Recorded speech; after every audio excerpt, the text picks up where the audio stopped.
Hi, Ray Hayden here, and this video is about a little device that I made from spare parts laying around in my garage, and that was to make a camera holder for my tripod so that I can hold the camera on the tripod and get some pretty steady shots. And the reason for that is I was experimenting, as you know, with the front-facing camera on my Asus Zenfone 2, which I had unfortunately soft bricked. And I will probably never have the time to go through the procedure to fix this phone. And in the meantime, I went and bought the ZTE Axon 7 phone to replace the Zenfone. It comes with a soft, I guess, bumper case, and that allows me, just like the Zenfone 2, to hold this camera securely within my little device here. Now on the bottom of it we have a T-shaped piece of metal, and this is just a stock item at the hardware store. And then there's it's this long. It comes out the back here this long, and there's there's 3 screws here, and they're just wood screws into my wooden base.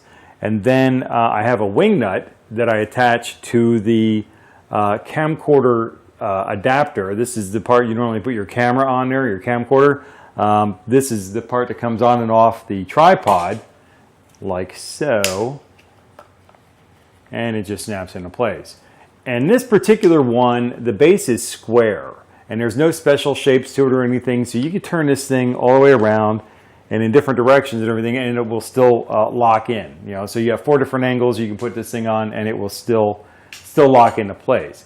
Now the reason why I like having the handle with the main big part of the screen is, if I'm shooting video that way and I'm using the main camera that's on the back of the camera, if I'm using the main camera that's on the back of the phone, I want a nice big viewfinder to look through. This viewfinder is bigger than any viewfinder on any of my cameras, including this expensive camera here, and it's just an excellent viewfinder. It does a very, very good job anytime I want to go ahead and use that.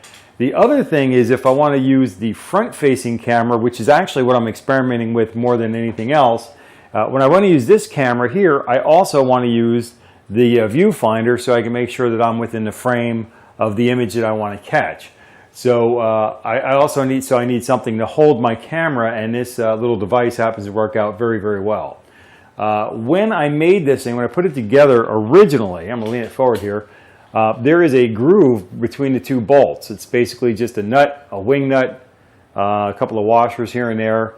And I use a Dremel tool. And if you really had to take the time, you could use a piece of sandpaper just to make a light groove in here, just enough so that your phone can find a little guide rail to hang on to.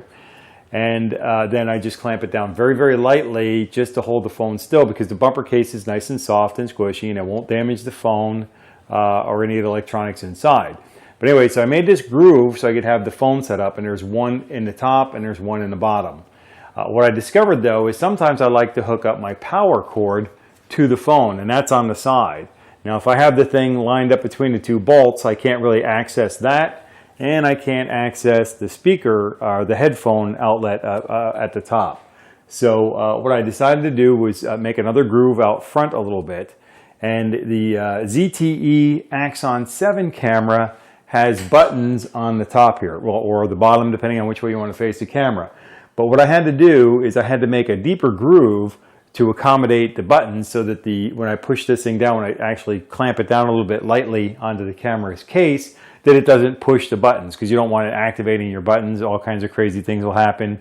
Either you'll take a whole bunch of pictures, or you'll turn your phone off. And you don't want either one of those things to happen when you're trying to take still pictures or shoot some video after you've taken the time and effort to make a tripod mount for it.